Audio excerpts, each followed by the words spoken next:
नीलकंठ ने बताया कि मनुष्य का सबसे उत्तम और श्रेष्ठ दान क्या है, जिसका फल उसे अवश्य ही मिलता है। कहानी बहुत ही ज्ञानवर्धक और जीवन का मार्गदर्शन करने वाली है, इसलिए कहानी को पूरा अंत तक जरूर सुनें।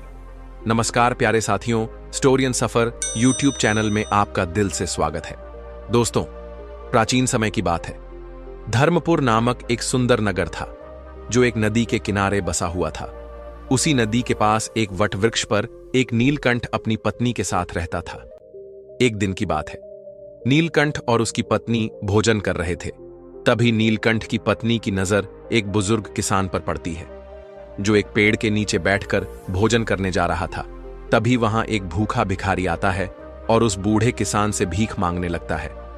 उस बुजुर्ग किसान ने खुद भोजन न करके अपना खाना उस भूखे भिखारी को दे दिया। यह देखकर नीलकंठ की पत्नी नीलकंठ से कहती है, हे प्रियवर, उस बुजुर्ग किसान ने खुद भोजन न करके अपना भोजन उस भिखारी को क्यों दे दिया? तब नीलकंठ कहता है, प्रिय, प्रत्येक मनुष्य अपने जीवन में कुछ न कुछ दान करता है। कोई भोजन, कोई वस्त्र, तो कोई धन दान करता है। लेकिन प्रिय, क्या तुम्हें पता है कि सबसे अच्छा और उत्तम दान कौन सा है? कौन सा दान करने से हमें सबसे बड़ा पुण्य मिल सकता है? इस पर नीलकंठ की पत्नी कहती है, नहीं प्रियवर, ऐसा कौन सा दान है?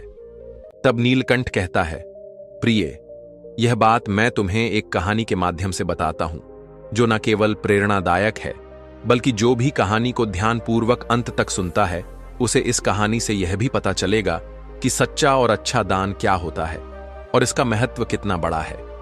आगे नीलकंठ कहानी शुरू करता है और कहता है, प्रिय, प्राचीन समय की बात है। चंद्रपुर नामक किसी गांव में कैलाश नाम का एक युवक रहता था, जो लकड़ी काटकर अपना जीवन यापन करता था। वह अपनी पत्नी के साथ साधारण जीवन जी रहा था। जलाऊ लकड़ी से होने वाली आमदनी पर्याप्त नहीं हो पाती थी, जिससे हमेशा उसके परिवार में भोजन और कपड़ों की कमी बनी रहती थी।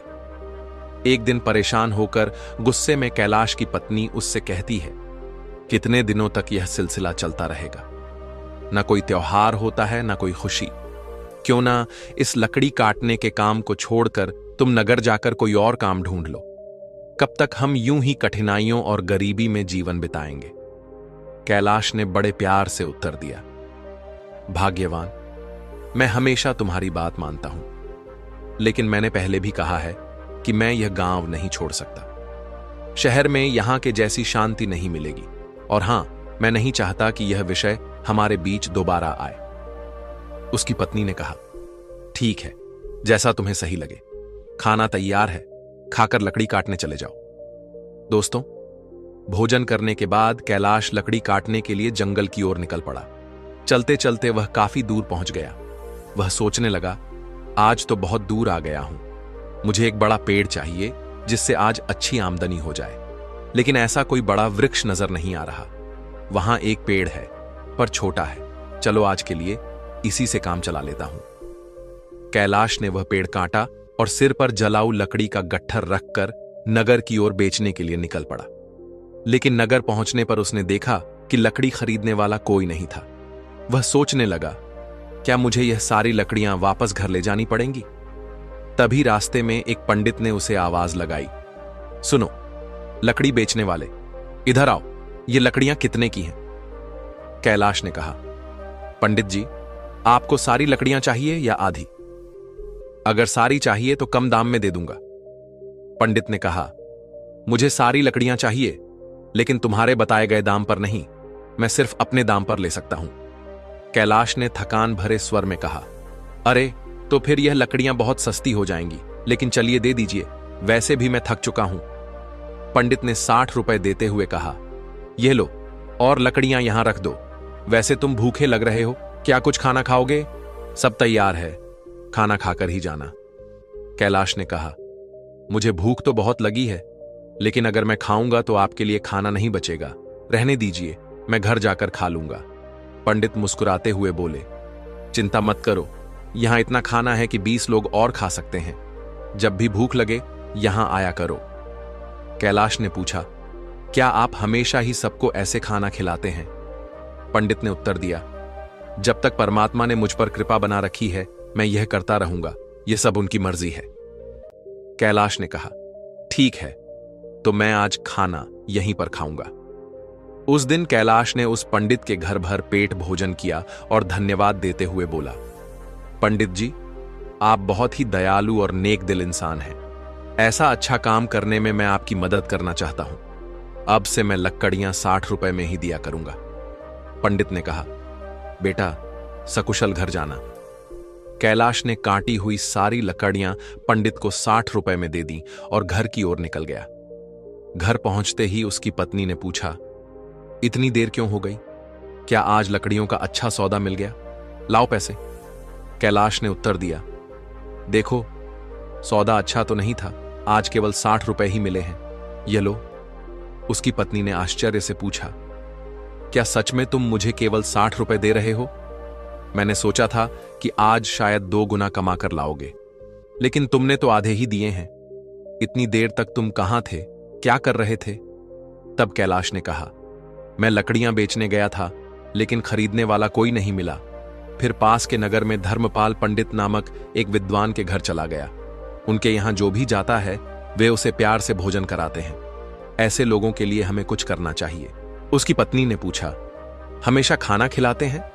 फिर तो वे बहुत अमीर होंगे, नहीं तो इतने लोगों को खाना कैसे खिलाते हैं और तुमने उनकी मदद कैसे की? कैलाश ने कहा, वे उतने अमीर नहीं हैं जितना तुम सोच रही हो। वे एक अच्छी भावना रखते हैं और उस नगर के मंदिर के पुजारी हैं। वे अपनी मेहनत की कमाई से ही सबको खिलाते हैं। मैंने उनकी मदद के लिए कहा कि मैं उनके लिए हमेशा लकड़ियां 60 रुपए में ही काट कर दे दिया करूंगा। उसकी पत्नी ने कहा, क्या इतना काफी है? अगर तुम 2 गट्ठर लकड़ी नहीं काट सकते तो हर दिन 60 रुपए में घर कैसे चलेगा? मुझे बताओ। कैलाश ने उत्तर दिया, मैं अपनी हर कोशिश करूंगा और जो भगवान की इच्छा होगी वह होगा। आज मैंने उनके घर खाना खाया है, एक दिन तुम्हें भी वहां ले चलूंगा। इसके बाद कैलाश ने हर दिन जलाऊ लकड़ी काटी और अपने वादे के मुताबिक पंडित को सिर्फ 60 रुपए में ही बेचा। एक दिन पंडित भोजन करने बैठे ही थे कि बाहर से आवाज आई, पंडित महाराज, लकड़ी लेकर आया हूं, यहां आकर लकड़ियां ले लीजिए ताकि मैं जा सकूं। पंडित ने बाहर आकर कहा, कैलाश, मैं तुम्हें 60 रुपए नहीं दे सकता, तुम अपनी लकड़ियां वापस ले जाओ। कैलाश ने कहा, पैसे कल दे देना, लेकिन लकड़ियां यहीं छोड़ूंगा, मुझे बहुत भूख लगी है। क्या आप मुझे भोजन दे सकते हैं? वैसे भी आप सबको खिलाते हैं। पंडित ने मुस्कुराते हुए कहा, क्यों नहीं कैलाश, पहले अपने हाथ पैर धो लो, तब तक मैं भोजन की व्यवस्था करता हूं। पंडित ने घर के अंदर जाकर अपनी पत्नी से यह बात कही। उसकी पत्नी बोली, आपने ऐसा वादा क्यों किया? हमारे घर में खाने के लिए कुछ भी नहीं बचा है, सिवाय उस भोजन के जो मैंने अभी आपको परोसा है। पंडित की पत्नी बोली, इस समय हम कैलाश को कैसे खिलाएंगे? सारा खाना खत्म हो चुका है, क्या आपको यह नहीं पता? पंडित बोले, अरे, इसमें कौन सी बड़ी बात हो गई? तुमने जो खाना परोसा है वह कैलाश के लिए पर्याप्त है। मैं सोच रहा हूं कि आज उपवास कर लूं। पंडित की पत्नी बोली, मुझे बताओ, तुम ऐसा कितनी बार करोगे? जब हमारे पास खुद के लिए भी पर्याप्त नहीं है तो दूसरों के लिए इतना सब क्यों करते हो? यह सब कहां से आएगा? पंडित बोले, ईश्वर सब कुछ देते हैं, पहले कैलाश को भोजन परोस दो। मित्रों, पंडित ऐसे ही लोगों को भोजन कराते थे, भले ही उनके पास स्वयं के लिए भी कुछ ना हो। एक दिन कैलाश लकड़ी काटने जंगल गया। उसने सोचा, जंगल के किनारे के सारे सूखे पेड़ तो मैं पहले ही काट चुका हूं, अब जो बचे हैं वे सब हरे पेड़ हैं। जंगल के अंदर जाना थोड़ा मुश्किल लग रहा है, मैं इससे पहले कभी इतना अंदर नहीं गया। यहां जंगली जानवर भी हो सकते हैं, अगर मुझे कुछ हो गया तो क्या होगा? यह सोचकर वह जंगल के भीतर डरते डरते चला गया। वह काफी दूर निकल गया, लेकिन कोई उपयुक्त पेड़ नहीं मिला। अचानक उसे एक बड़ा पेड़ दिखा। उसने सोचा, यह शाखा तो काफी मजबूत है, इसे काटूं तो 3 गट्ठर लकड़ी बन जाएंगे। पहले ही बहुत देर हो चुकी है। यह सोचकर कैलाश उस पेड़ पर चढ़ गया। वह उसी शाखा पर बैठ गया और उसी को काटने लगा। शाखा बहुत बड़ी थी, इसलिए कटने के बाद वह बगल के पेड़ और एक छोटे टीले के पास गिर गई। तभी अचानक वहां एक साधु प्रकट हुए और बोले, मेरी तपस्या किसने भंग की? लगता है यह तुम ही थे। साधु क्रोध से भर गए और बोले, मैं तुम्हें श्राप देता हूं कि तुम कुत्ते बन जाओगे। कैलाश घबरा गया और बोला, महाराज, मुझे माफ कर दीजिए। मुझे नहीं पता था कि आप यहां तपस्या कर रहे हैं। साधु बोले, मैं यहां वर्षों से तपस्या कर रहा हूं। तुमने मेरी तपस्या तोड़ी है, इसलिए तुम इस पाप के भागीदार हो। कैलाश ने विनती की, महाराज, मैं रोज लकड़ियां काटने आता हूं और उन्हें बेचकर अपनी आजीविका चलाता हूं। मैंने जानबूझकर ऐसा नहीं किया। कृपया इस श्राप को वापस ले लीजिए। यह सुनकर साधु का गुस्सा थोड़ा शांत हुआ। तब वे कैलाश से बोले, मैंने जो श्राप तुम्हें दिया है, इसे वापस लेना संभव नहीं है, लेकिन एक उपाय है जिससे तुम इस श्राप से मुक्त हो सकते हो। कैलाश ने पूछा, कृपया मुझे उपाय बताइए महाराज, मैं इस श्राप से कैसे मुक्त हो सकता हूं? साधु बोले, तुम ऐसे 2 लोगों को ढूंढो जो सबसे अच्छा दान करते हो। उनके भोजन के बाद बचा हुआ एक भी दाना खा लेने से तुम्हारे श्राप का असर धीरे धीरे समाप्त होने लगेगा। जब तुम पूरी तरह सफेद हो जाओगे, तब इस श्राप से मुक्त हो जाओगे। कैलाश ने रोते हुए कहा, महाराज, मैं अपनी पत्नी का सहारा हूं। लकड़ियां बेचकर जो पैसे लाता हूं, उससे हमारा गुजारा होता है। अब मैं कुत्ता बन गया हूं, तो मेरा अब क्या होगा? साधु बोले, चिंता मत करो, ईश्वर मदद करेंगे। जब तुम्हारा श्राप टूटेगा, तब तुम्हारा जीवन सुखी हो जाएगा, धन धान्य से भरा होगा और तुम्हें हर कष्ट से मुक्ति मिलेगी। यह कहते हुए साधु वहां से चले गए। कैलाश साधु के श्राप के कारण कुत्ते में बदल जाता है। इसके बाद कैलाश श्राप से छुटकारा पाने के लिए यात्रा पर निकल पड़ता है। वह सोचने लगता है, जैसा साधु ने कहा, मुझे सबसे अच्छा दान देने वाले कहां मिलेंगे? मेरी समझ में कुछ नहीं आ रहा। हां, पंडित जी, वह बड़े ही उदार और नेक दिल व्यक्ति हैं। अब मैं सबसे पहले उन्हीं के पास जाता हूं। कैलाश कुत्ते के रूप में पंडित के घर पहुंचता है। पंडित अपनी पत्नी से कहते हैं, चलो, अच्छा हुआ, आज मैं बिना किसी बाधा के सभी मेहमानों को भोजन खिला पाया। सच में भगवान की कृपा है। पंडित के भोजन कर लेने के बाद उनकी पत्नी ने बचे हुए भोजन को बाहर फेंक दिया। कैलाश कुत्ते के रूप में वहां पहुंचा और पंडित के बचे हुए भोजन को खा लिया। खाना खाते ही उसका आधा शरीर सफेद हो गया। कैलाश खुशी से कहता है, मुझे पता था कि पंडित जी बहुत ही दयालु व्यक्ति हैं। मुझे आधे श्राप से मुक्ति मिल गई, लेकिन पूरी तरह मुक्त होने के लिए मुझे किसी और को ढूंढना होगा। यह सोचते हुए कैलाश आगे बढ़ता है। वह कहता है, अगर मैं इस श्राप से मुक्त हो गया तो मैं सुख, समृद्धि और शांति के साथ जीवन जीऊंगा। इतना कहकर कैलाश दूसरे व्यक्ति की तलाश में निकल पड़ता है। एक दिन वह मोहन नाम के एक युवक को हल जोतते हुए देखता है। कैलाश कुत्ते के रूप में उसके घर के सामने बैठ जाता है। तभी रामू नाम का एक व्यक्ति वहां से गाय लेकर जाता है। वह कहता है, मोहन बहुत ही नेक इंसान है। वह सिर्फ मुझे ही नहीं, कई और लोगों को भी गाय दान कर रहा है। ऐसे व्यक्ति को आशीर्वाद मिलना चाहिए। कैलाश यह सुनकर सोचता है, वाह, आज मुझे श्राप से मुक्ति मिल जाएगी। मोहन भी पंडित जी के जैसे ही दयालु होंगे। अब देखता हूं वह कब भोजन करते हैं। कैलाश वहां बहुत देर तक इंतजार करता है। मोहन ने जब भोजन किया और पत्तल को बाहर फेंक दिया तो कैलाश तुरंत उस पत्तल पर बचा हुआ खाना खा लेता है। लेकिन यह देखकर वह हैरान रह जाता है। वह कहता है, अरे, मेरे शरीर का रंग नहीं बदला। मोहन ने तो गाय का दान भी किया था, फिर भी यह क्यों नहीं हुआ? मुझे कुछ समझ नहीं आ रहा। थोड़ी देर बाद कैलाश वापस पंडित जी के घर के बाहर आकर बैठ गया। वहां उसने 2 युवकों को बातचीत करते हुए सुना। पहला युवक बोला, अरे भाई, आज मोहन ने फिर गाय का दान दिया। दूसरा युवक बोला, हां, वह चाहे कितना भी बड़ा दानी दिखे, लेकिन हमेशा नगर के बाहर वालों को ही बुलाकर दान करता है। सच जानोगे तो हैरान रह जाओगे। उसकी सारी गाय 2 महीने से ज्यादा दूध नहीं देती।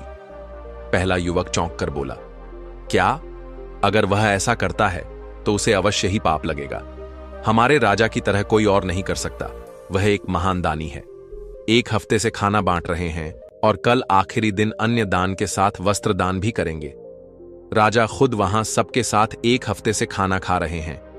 कभी उनके जैसा परोपकारी देखा है कहीं? अरे, यह तो कुछ भी नहीं। उन्होंने हमारे नगर में अच्छी सड़कें बनवाई हैं, हर जगह कुएं और तालाब खुदवा दिए हैं। सच में उन्होंने हमारे लिए बहुत कुछ किया है। ऐसा धर्मात्मा मैंने कभी नहीं देखा। यह बातें सुनकर कैलाश बहुत खुश हुआ। उसके मन में विचार आया, चलो अब तो तय है कि मुझे मेरे श्राप से मुक्ति मिल जाएगी। मुझे तुरंत राजा के पास जाना चाहिए। वह राजमहल में नहीं बल्कि लोगों के साथ खाना खा रहे हैं। इस अवसर का लाभ उठाना चाहिए। अगले ही दिन कैलाश उस जगह पहुंच गया जहां राजा भोजन करा रहे थे। वहां उसने राजा को कपड़े बांटते हुए देखा। वह सोचने लगा, राजा कितने महान हैं। वह भोजन देने के साथ साथ सभी को वस्त्र भी बांट रहे हैं। मैं जिन अच्छे लोगों को ढूंढ रहा था, निश्चय ही यह वही व्यक्ति है। मुझे उनके भोजन के बाद इंतजार करना होगा। राजा के भोजन करने के बाद सैनिक उस पत्ते को बाहर फेंक देते हैं जिसमें राजा ने खाना खाया था।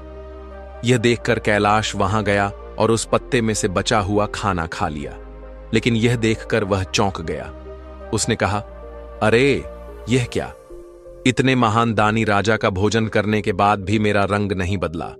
यह श्राप तो किसी दूसरी वजह से लग रहा है। मुझे तुरंत उस साधु के पास जाना चाहिए जिन्होंने मुझे यह श्राप दिया। कैलाश उस स्थान पर पहुंचता है जहां साधु मौजूद थे। वह साधु को प्रणाम करता है। साधु उसे निराश देखकर पूछते हैं, क्या हुआ कैलाश? ऐसा लगता है कि तुम्हें अभी तक केवल एक ही सही व्यक्ति मिला है। तुम्हारा केवल आधा रंग ही बदला है। क्या तुम्हें और कोई नहीं मिला? श्राप मिले हुए भी काफी समय हो गया। कैलाश कहता है, महाराज, पंडित जी का खाना खाकर मैं आधा ठीक हो गया। इसके बाद मैंने उनसे भी बड़े दानी लोगों को देखा, लेकिन उनके खाने का कोई असर नहीं हुआ।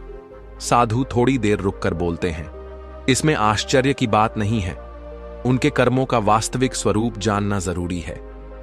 आगे कैलाश कहता है, इसके अलावा हमारे नगर के राजा बहुत धर्मी हैं। एक हफ्ते तक राजा ने सभी को भोजन कराया और वस्त्र भी बांटे। इतने धर्मप्राय व्यक्ति द्वारा खाया हुआ भोजन खाने के बाद भी मैं श्राप से मुक्त नहीं हो पाया। इसमें कुछ रहस्य जरूर है। मुझे कुछ समझ नहीं आ रहा है महाराज, कृपया आप ही बताइए। साधु ने कहा, कैलाश, जिन जिन लोगों को तुमने देखा उनमें से किसी का दान सच्चा दान नहीं था। मोहन ऐसी चीजें दान कर रहा था जिनकी उसे कोई जरूरत नहीं थी। अगर उसे उनकी जरूरत होती तो वह उन्हें कभी दान नहीं करता। और राजा जो कुछ भी देता है उसे दान नहीं माना जा सकता, क्योंकि वह खुद नहीं कमाता। वह तुम्हारे जैसे लोगों द्वारा दिए गए राजस्व का उपयोग राज्य के लोगों पर करता है। साधु ने आगे कहा, कल के दान में जो भोजन और वस्त्र बांटे गए वे भी राजस्व से ही आए थे। इसीलिए राजा द्वारा किया गया दान दान नहीं माना जाएगा। वह सिर्फ लोगों का पैसा लोगों पर खर्च कर रहा है।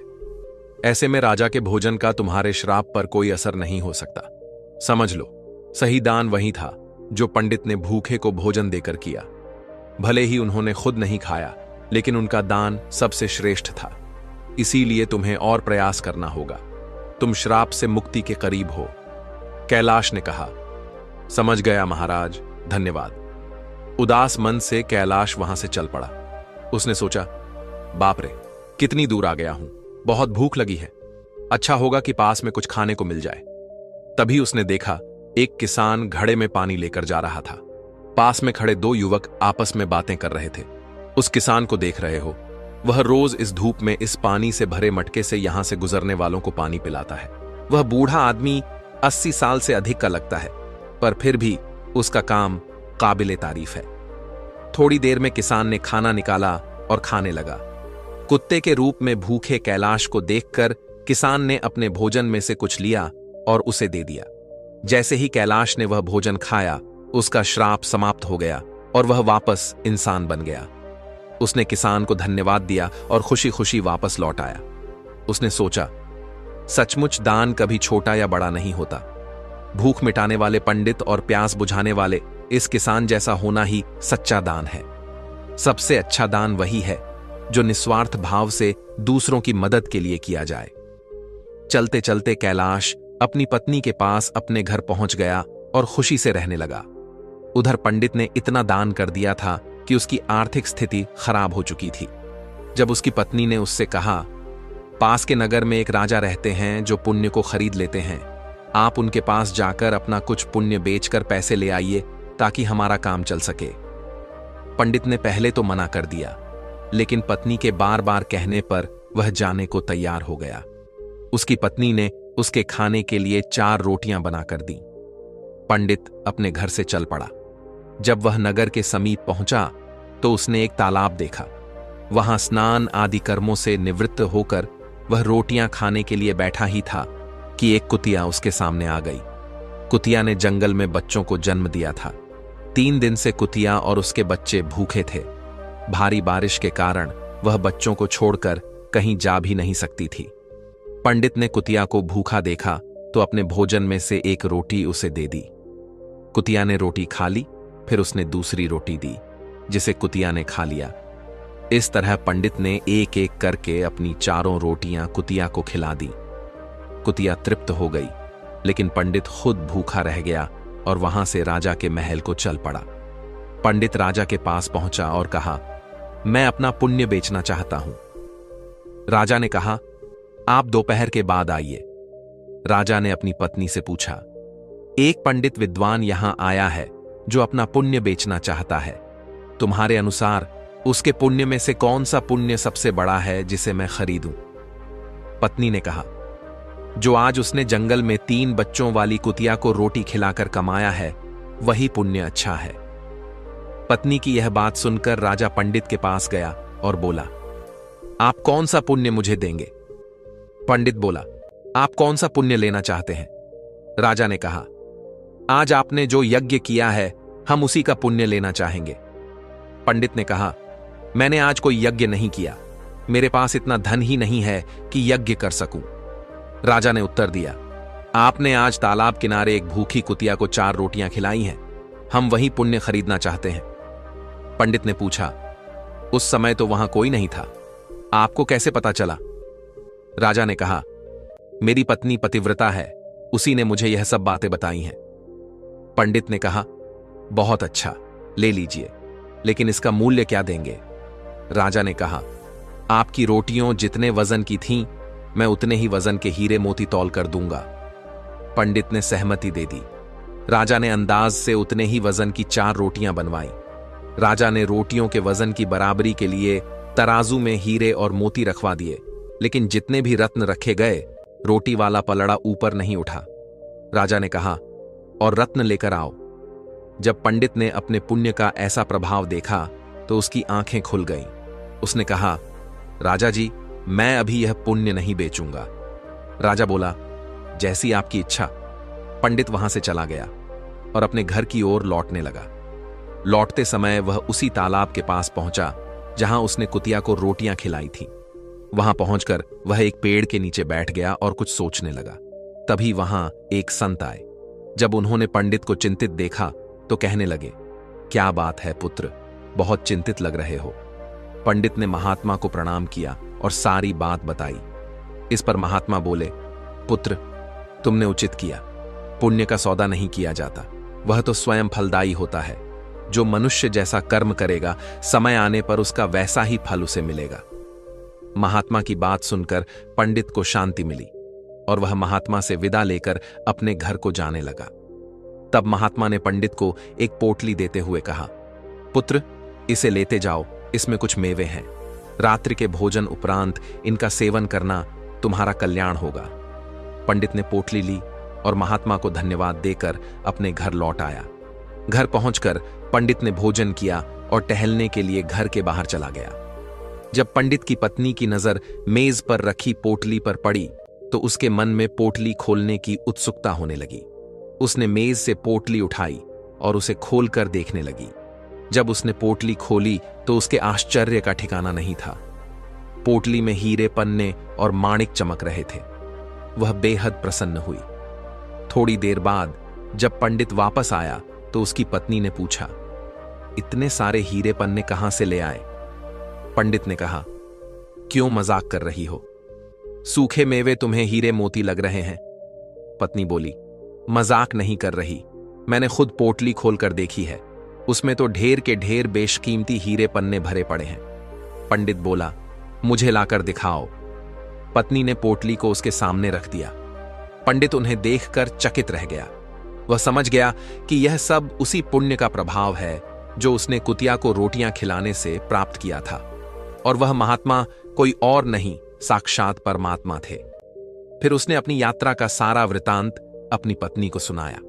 उसने बताया कि किस प्रकार राजसी और तामसी दान का फल सीमित होता है। एक भूखी कुतिया और उसके बच्चों को रोटियां देने के कारण यह चमत्कार हुआ। यह सब भगवान की कृपा और दया का ही परिणाम है। आगे पंडित ने अपनी पत्नी से कहा, यह भगवान का संदेश है कि जरूरतमंद की मदद करना सबसे बड़ा पुण्य है। जो व्यक्ति दुखियों और अभावग्रस्त लोगों की सहायता करता है, उसे ईश्वर अनंत गुणा फल प्रदान करते हैं। दोस्तों, आज के समय समाज में कई लोग दान सिर्फ अपने मान सम्मान और प्रतिष्ठा के लिए करते हैं। दिखावे के दान से ना तो सच्चा पुण्य मिलता है और ना ही इसका कोई दीर्घकालिक प्रभाव होता है। दिखावे का दान कभी कभी व्यक्ति को अहंकार की ओर ले जाता है। दान हमेशा निस्वार्थ भाव से होना चाहिए। जैसे इस कहानी में पंडित ने अपनी भूख की परवाह किए बिना कुतिया और उसके बच्चों को 4 रोटियां दी। उसने सोचा भी नहीं था कि उसका यह छोटा सा त्याग इतना बड़ा फल देगा।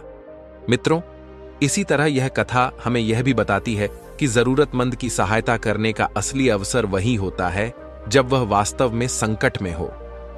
आपदा के समय दिया गया थोड़ा सा सहयोग भी अनमोल हो सकता है। यह न केवल जरूरतमंद व्यक्ति के जीवन को बदलता है, बल्कि देने वाले के जीवन में भी सकारात्मक परिवर्तन लाता है।